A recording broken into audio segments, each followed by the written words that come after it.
Have you ever like walked through a forest and felt like it's more than just trees? Oh, yeah. It's the sunlight, the smell of the earth, the wind, it all kind of comes together. It's a whole experience, right? It is. And that's where we're going to start our deep dive today with Maurice Merleau-Ponty Okay. and his book, The Phenomenology of Perception. Sounds very dense. It's a bit of a mouthful, isn't it? Yeah. But he starts there with that raw sensory experience. Yeah, and so many philosophers are stuck in their heads, and he's like, no, we need to get into our bodies. Exactly. Like, get out of your head, get into your body. Yeah. Before we even try to, understand the world, we're already in it. Totally. Experiencing it, with all our senses. Yeah. I feel like we forget that. All the time. And that's what makes Merleau-Ponty so radical. He's like, wait a minute. Yeah, he's like, hold on. Challenging these, big philosophical heavyweights. Deep down. Descartes, Kant. Yeah. They were all about reason. Right. Being the primary way to understand reality. I think, therefore I am, right? Exactly. And Merleau-Ponty's like, nope. Our bodies are the foundation. I feel, therefore I am. Yes. They're not just vehicles for our minds. They're the lens through which we experience everything. Totally, yeah. He flips the script. Yeah. So instead of asking, what is the world, he's asking, how do we experience the world? Exactly. Yeah. And that's where phenomenology comes in. Ah, yes. Big word. At all. But it basically means focusing on direct lived experience. Exactly, yeah. So think about the difference between, reading about a strawberry Okay. and actually tasting it. Yes. That sweetness, that burst of flavor. The texture, the juiciness. Merleau-Ponty wants us to approach the world with that same kind of directness. Yeah. Paying attention to what our senses are telling us. Absolutely. Okay, so I'm starting to see where he's going with this. Okay.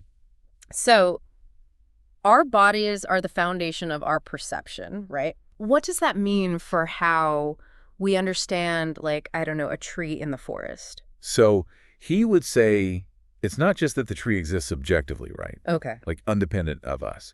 It's the way that our body interacts with the tree. Okay. The way that it feels against our hand, the way that the leaves rustle in the wind, we feel on our skin, that shapes our experience of it. So it's this interplay between our senses, our bodies. Totally. And the world around us. And it creates the experience. Okay. Yeah, he uses this example of a blind man with a cane. Okay. And it's not just a tool, it becomes an extension of his body. Right. It's how he senses. It's how he senses the world. Yeah. And in a way, all of our senses function like that. Okay. They're not just passively recording information. They're actively shaping our experience of reality. Wow. That's a very different way of thinking about it. It is. It's really interesting. And it gets even more interesting when we start to look at how Merleau-Ponty applies these ideas to things like space and time. Surely. Even consciousness. Yeah. So if our bodies are shaping how we experience the world, does that mean there's no such thing as objective truth? Right. Is it all just relative? That's a huge question that he grapples with. Yeah. And I think a good way to kind of get at that is imagine trying to explain the color blue. Okay. To someone who's been blind since birth. Yeah, you couldn't. Yeah, you can't really do it. You can't. Because blue isn't just this wavelength of light. Right. It's this experience. Yeah. It's something we perceive with our senses. We process it through our own individual history. Totally. And so Merleau-Ponty would say the same goes for a lot of what we consider objective. Okay. So how does that work with things like space and time? Yeah. Those seem pretty concrete. Even space and time, according to Merleau-Ponty, are experienced relative to our embodiment. Okay. So think about a mountain range. Okay. Its size, the time it takes to cross it. Those are very different experiences for someone who's hiking across it. Right. Versus someone who's flying over it in a helicopter. Totally. My idea of a long journey is probably nothing to a bird that migrates thousands of miles. Exactly.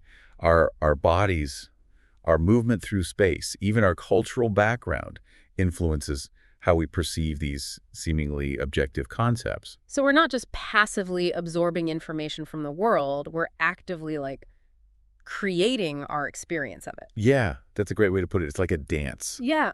Between our bodies and the world, this constant back and forth. I like that.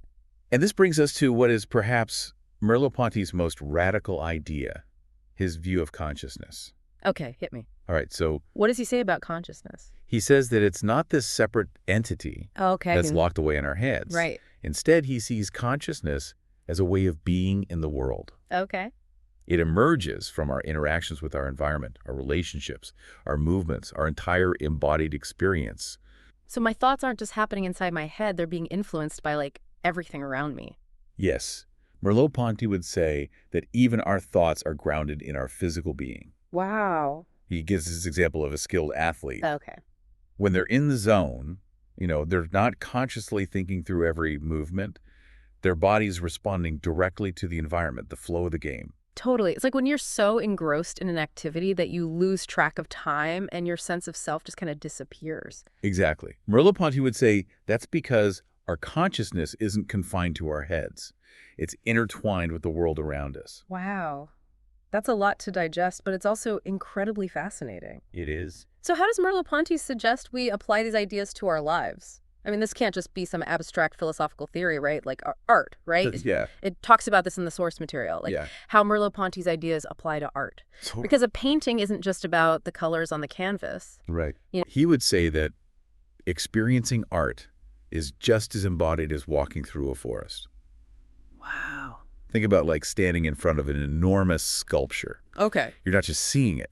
You're feeling its presence in the space around you, maybe feeling dwarfed by its scale, like your body is actively engaging with that artwork. Yeah. Have you ever like walked into a room and there's a piece of art and it just kind of draws you in? Yeah. Like it just changes the whole atmosphere, the way you move through the space? Totally. Yeah. I wonder if that's kind of what he's talking about. Absolutely. And he would say that art can actually heighten our awareness of our own embodiment. Like a good painting or a film can make us more sensitive to light and shadow, more aware of the subtle movements of our own bodies. Okay, that makes sense. What about technology? Because Yeah. it seems like our relationship with technology has a huge impact on how we experience the world these days.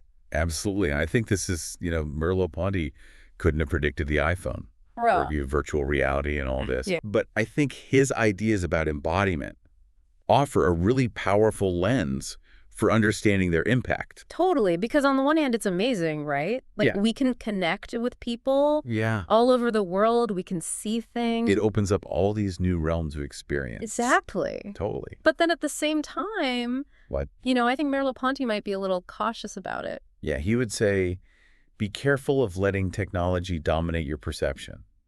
Yeah. Because if we spend all our time glued to these screens, we risk experiencing the world as flat, two-dimensional, Yeah. mediated through these pixels instead of our senses.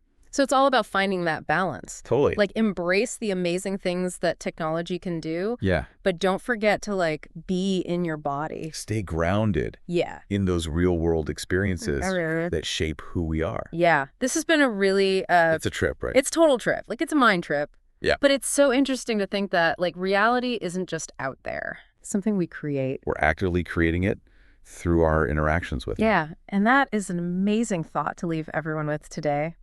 So thanks for joining us on this deep dive, and we'll see you next time. Thanks for having me.